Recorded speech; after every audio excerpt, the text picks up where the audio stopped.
네, 여러분 안녕하세요. 엄마표 영어 특강 유시연입니다. 아이와 행복하게 영어 공부를 하는 어머니도 꼭 한 번씩 유혹에 시달린다고 합니다. 어느 정도 우리 아이가 된 것 같으니까 학원에 가서 레벨 테스트를 한번 해볼까 하고 학원에 가는데요. 성적이 만족스럽게 나오면 자신의 선택에 만족을 해서 계속 가시게 되지만 행여라도 성적이 만족스럽지 않을 경우 그래. 역시 아이를 가르치는데 엄마는 한계가 있는 거야. 다른 아이들 다 뛰는데 우리 나이만 기고 있으면 어떡해? 라면서 걱정을 하시고 또 다른 선택을 찾게 된다는 거죠. 근데 제가 저희 프로그램에서 여러 번 말씀을 드리지만 어머님의 소신만이 아이와 엄마가 행복해지는 길이라고 합니다. 그러니까 저희 프로그램 믿으시고요. 엄마표 영어 특강 함께 해주시기 바랍니다. 자, 많은 분들이 회를 거듭할수록 좋아하시는 코너입니다. 리딩으로 가는 알파벳 파닉스. 전문가시죠? 영어교육 전문가 김수희 선생님 모시고 오늘 5번째 시간 함께 하겠습니다. 선생님 어서 오세요. 네. 안녕하세요. 네, 안녕하세요. 네. 자, 선생님께서 이렇게 외모는 앳돼 보이시지만 그 큰 따님 두 분을 손수 다 이렇게 엄마표 방법으로 가르쳤다고 들었습니다. 그 아이를 가르치는 와중에 이런 유혹 때문에 고민하셨던 적 없으세요? 아주 없지는 않았을 텐데요. 네. 저희는 그러니까 그 과정이 저만 있는 게 아니라 그 딸아이가 참 즐겁게 참여를 했기 때문에 네. 별로 그렇게 크게 불안감 같은 건 없었고요. 네. 저와 저 딸이 참 그 어린 시절에 영어 덕분에 재밌게 보냈다 이런 생각을 하거든요. 그래서 네. 뭐 그걸 어떻게 뭐 좋은 레벨을 받고자 하는 그런 게 없었어요. 네. 그렇기 때문에 주변에서 레벨 같은 걸 얘기를 하면 도리어 그게 무슨 그렇게 큰 의미가 있지 그런 생각을 했던 것 같아요. 그리고 그냥 그거보다는 우리가 이렇게 하루에 이걸 하면서 재밌는 게 우리는 좋았던 것 같아요. 그렇군요. 지난 시간에 선생님께서 강의를 해주시는 와중에 그 아이와 공부하는 것 자체를 즐겨야지 이것을 통해서 뭐 우리 아이 성적이 어디까지 나와야지라는 그런 욕심은 버리라라는 말씀을 하셨거든요. 그리고 몰입을 하다 보면 자연적으로 그런 걸 잊는다라고 하셨는데 레벨이 뭔지도 모르는 분이십니다. 그냥 즐기시면 되는 것 같습니다. 자, 그렇게 즐겁게 오늘 또 수업 해봐야 될 텐데 오늘 수업의 특징은 어떤 게 될까요? 오늘은 이제 실제 물건들을 가지고 하는 걸 한 번 더 이제 다양하게 해보고 싶고요. 네. 이제 마무리에 들어가기 때문에 아이들이 이제 문장을 실제로 읽는 걸 많이 접할 수 있는 방법 그런 쪽으로 얘기를 해보려고 해요. 네, 알겠습니다. 큐부터 시작하는 거죠? 네. 네, 오늘 4개의 자음이 여러분을 기다리고 있습니다. 자, 그럼 본격적인 수업 들어가기 전에 선생님께서 전해주신 강의 먼저 들어보도록 하겠습니다.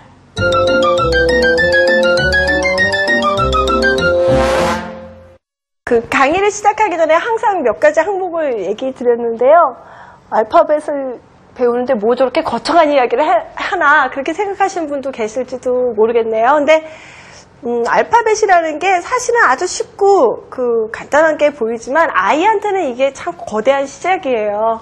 그래서 그걸 가리키는 때 엄마도 그냥 겉핥기식으로 아주 이걸 가볍게 생각하고 하는 거랑 진지한 마음으로 정말 열정을 다해서 그걸 쳐다보고 연구해서 가르친 거랑 애가 교감하는 게 굉장히 큰 차이가 나요. 그래서 또 1번부터 더 차례차례 말씀을 드릴 거예요. 오늘로 해갖고 6가지 얘기를 이제 드릴 거고요. 이제 다음에는 이제 마무리가 되겠죠? 첫 번째는 이제 많이 보신 분은 다 외웠어요. 첫 번째는 이제 원리를 보라. 또 그 말이죠? 그러니까 변형되고 그냥 이제 요란하고 그런 기발나고 그런 것보다 정말로 그걸 정통하고 있는 제일 핵심을 보라는 걸 얘기를 드렸어요. 그러니까 이렇게 원리를 보다 보면 이게 어떤 공부다 그런 것보다 어떤 놀이의 규칙을 알게 되고 재미를 알게 되고 그런 단계가 되는 거죠. 두 번째는 이제 제가 가르쳐 드린 게 아주 기본 중에 기본이 되게 보고 배우셔야 돼요.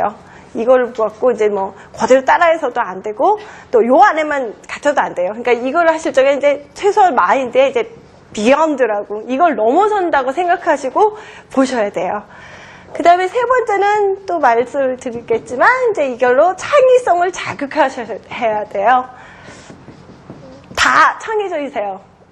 본인 생각에는 이제 난 별로 창의적이지 않다라고 하시겠지만 그 생각 자체가 창의성을 참 막거든요. 다 안에 갖고 계세요. 그 아이를 가리키는 거로서는 엄마가 된 이상은 모든 필요한 게 저는 다 있다고 생각을 해요. 근데 그걸 표출시키는 자극제로 이제 저 같은 사람이 이제 가끔 하는 말이 뒤에 필요한 거죠. 또 네 번째는 뭐냐면 이제 아이를 가리키려면 이제 고유성을 파악해야 되고 개성을 알고 이 아이를 위한 맞춤에 그걸 하실 수 있어야 돼요. 그냥 한 번 맞추는 게 아니라 한 번 맞춰서 이제 몇 년을 가는 게 아니라 흐르듯이 무진장 유연하게 바꾸지 않으면 아이는 못 가르쳐요. 반드시 고유성을 파악하고 그게 또 유연해야 된다는 거 너무나 중요하죠. 그러니까 이거를 잘하지 않으면요 엄마가 가르칠 수 있는 그 폭이 몇 년 안 돼요. 딱 아기 때는 참 내 말 잘 듣고 내 품에 있을 때가 되는데 이게 벌써 안 된다 할 때는 엄마가 어느 정도 여기서 벌써 이 고유성 자체가 변한다는 걸 놓친 거예요. 그러니까 아이가 변할 때 그걸 빨리빨리 포착해갖고 같이 변하지 않으면 그 따라잡고 어떻게 할 수가 없어요. 자, 그 다음으로는 제가 지난 시간에 이제 몰입을 얘기를 해드렸어요. 몰입을 해야지 이때부터 이제 특별한 그 느낌을 갖게 되는 거예요. 여기까지는 배우면 다 누구나 되는 건데 자기가 정말 몰입해서 빠져드느냐서부터 그때부터 이제 그 세계가 점점 생기거든요. 뭐 알파벳뿐만 아니라 뭐 영어뿐만 아니라 뭘 해도 그렇죠. 그러니까 자기가 어떤 거에 대해서 특별한 사람이 된다는 느낌이 들 때부터 이제 여기 중독성이 생기면서 재미와 활력이 막 저절로 막 생겨요. 뭐 이걸 해갖고 특별한 보상이 생기지는 않아요. 근데 저는요 진짜 한 10몇 년 전에 생각도 안 했어요.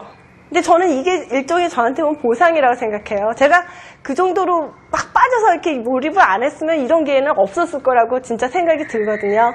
그래서 진정으로 이제 마음을 바쳐서 몰입을 하면 이제 어느 정도 이게 바깥으로 나가게 돼요. 근데 오늘 말하는 거는 그거예요. 이제 지속성. 만약에 제가 아이 영어에 관심을 갖고 그거를 한 1, 2년, 3년만 했으면 분명히 저는 여기서 못 떠들어요. 제가 이거 10년 넘게 했기 때문이에요. 그 몰입을 한 거를 이 과정을 한 10년 정도 되면 어떻게 되냐면 이거는 안에 자기가 확장 그죠? 안에 자신의 확장이에요. 근데 이렇게 보면 지속성을 갖고 쭉 하게 되면 이제 이게 바깥으로 나오는 것 같아요. 밖으로의 확장이 돼요. 그러니까 어머니 생각에는 이제 집에서 얘 잠깐 이제 알파벳 가르치고 어쩌고저쩌고 이렇게 하다 보면 애는 막 부쩍부쩍하잖아요. 그래서 막 시간은 무지 빨리 가요. 요걸 하려면 어떻게 되느냐 무진장 근면해야 돼요. 딴 거 없어요. 머리가 뭐 어떻게 좋고도 아니에요. 바깥쪽으로는 굉장히 부지런한 사람만이 이 지속성을 가질 수가 있어요. 그리고 이 지속성을 가지려면요 어느 정도 자기 소신과 의지가 없으면 안 돼요. 왜냐하면 너무 설명이 필요 없죠. 너무 이게 좋다 했다 저게 좋다 했다 유행도 따로 막 그러잖아요. 근데 사람이 어느 정도 이 몰입 단계에 가면요 뭔가 직관이 생겨요. 직관이 생기기 때문에 자기 나름의 걸작이 생기죠. 근데 그게 진짜 바깥으로 보여갖고 되려면 지속하지 않으면 안 돼요. 이걸 뭐 잠깐 내가 한때는 그때는 그게 참 재밌었지 하는 사람은 항상 여기서 끝나는 거예요. 근데 이제 이게 바깥으로도 쌓여서 바깥을 봤을 때도 이제 이 사람 저걸로 꽉 차 있었고 진짜 믿을만 하다 싶으려면 이게 지속성을 꼭 가지셔야 돼요. 그래서 어머니들이 얘기를 하시거든요. 여기까지는 하겠는데 그 다음에는 뭐 어떻게 될지 모르겠다 할 때는요. 그게 어머니가 몰라서 아니에요. 좀 더 찾고 좀 더 생각을 해야 되는 거예요. 그러니까 더 근면해야 돼요. 더 부지런해야 돼요. 뭐 딱히 답이 없는 것 같아요. 열정은 여기서 충분하지만 요즘 세상에 예를 들어서 영어라면 뭐 우리나라에서만 영어를 배우는 게 아니잖아요. 뭐 지구촌이 다 난리니까 뭐 인터넷으로 두들기든가 책을 사서 읽든가 뭐 혼자서 명상을 하든가 더 몰입을 하고 더 오랫동안 공을 쌓으면 뭐 애 크는 것만큼 못할 줄 어른은 없다고 생각해요. 근데 대신 이제 어머니들이 그 자신의 자신이 가지고 있는 천재성이라든가 뭐 그런 거에 대해서 많이 잊게 되세요. 살다 보면. 사는 게 피곤하니까 원래 그렇게 되지만 제가 이번에 이제 방송을 하면서 참 말하고 싶은 게 그거예요. 사실 어머니들은 다 안에 있으세요. 그게 표출이 안 되거든요. 그래서 제가 이거 EBS 강의 부탁받았을 적에 이제 영어의 기법 그런 것보다도 어머니들한테 그런 걸 알려드리고 싶은 거예요. 저도 그냥 어머니였고 그냥 애 키우는 아줌마인데 이렇게 열심히 하다 보니까 이렇게 됐다. 그런 거를 이제 보여드리면서 더 자극제가 됐으면 좋겠다 생각했거든요. 그래서 오늘은 이제 요 6가지 항목을 다 말씀드렸고, 다음 시간에는 이제 결과를 이제 또 얘기를 드릴게요. 그래서 여기까지 설명하겠습니다. 네, 리딩으로 가는 알파벳 파닉스 5번째 시간, 오늘 QRST를 배우게 될 텐데요. 오늘 활동에 필요한 준비물 함께 알아보겠습니다.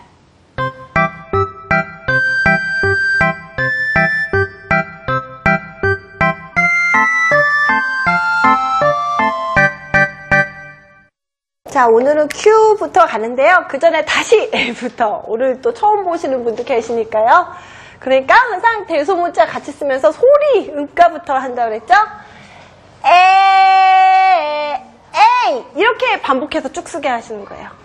이거 A라고 안 하고, 에이 하고, 요걸 보면 소리가 나게, 그걸 먼저 떠올리게 하셔야 되는 거예요. 그 다음에, B. 이렇게 B도 꼭 대문자랑 같이 해야지 D랑 헷갈리는 일이 이제 좀 덜해지죠. 이것도 B 해서 쭉 쓰시면서 그렇게 연습하셔야 돼요.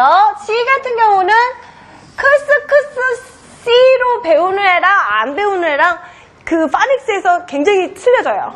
이거를 크로만 배운 애들은 이제 스 소리 나는 걸 못 읽어서 그때부터 벌써 자신을 읽거든요. 그러니까 처음 배울 때 반드시 크스 그렇게 하셔야 돼요. 그게 일종의 고정관념인 것 같아요. 한 소리에 하나만 내야 된다는. 옛날에 그래서 많이 이걸 크로 했거든요. 둘 다 내니까 둘 다 해야죠. 그 다음 거는 D죠. 그래서 엄마가 굉장히 뚱뚱하고 아기가 엄마는 왜 이렇게 뚱뚱해? 하고 얘기를 하죠. 이렇게 설명을 해주는 거는 왜 그러냐면 애들 D를 떠올릴 적에 방향을 딱 이게 같이 떠오르는 거예요. 이쪽을 보고 있는. 그래야지 이거랑 또 헷갈리지가 않죠. 그 다음 건 이. 자, 요게 또 모음인데요. 요럴 때 비슷한 소리지만 이제 요게 훨씬 더 안에서 깊숙이 나오죠. 그래서 그때 전에 말씀드린 게 이제 액센트 같은 경우였죠. 액센트죠. 그죠? 그 다음에 F.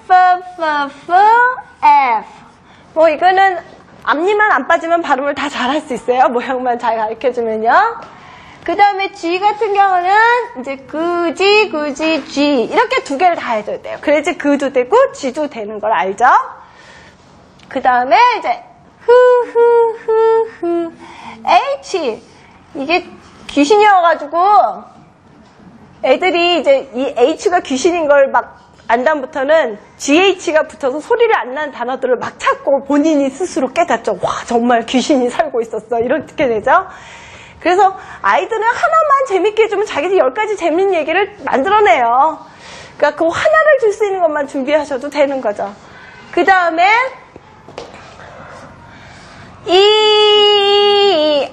I. 이렇게 크게 I 하면서 쓰셔야 돼요. 그 다음에 J. 요것도 역시 연습하실 때 방향이 거꾸로 안 되도록 이쪽으로 가는 거를 잘 알도록 많이 쓰도록 하세요. 그 다음 거 K는 둘 다 키가 아주 큰데 몸이 약한 애들이에요. 키는 크고 몸이 약하죠. 그 다음은 L.